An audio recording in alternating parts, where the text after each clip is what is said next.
Mga idol, harvest muna tayo ng kalamansi. Pabitin na yan, mataas yan mga idol. Inubos na to, inubos na. Okay. Ilang to?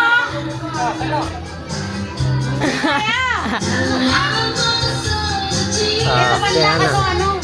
Eh, pang sausawan daw, kailangan daw ang sausawan eh.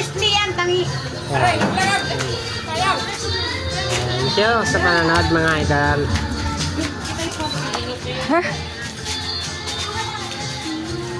Hindi yung ano mo kasi, ibaba mo kasi itong puti.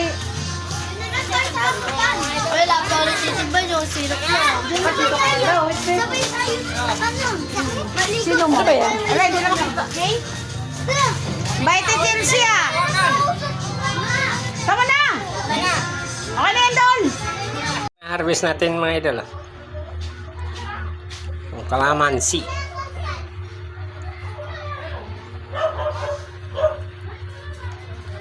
Diba? Isang dakot lang kasi pang ano lang sa lasa, sausawan.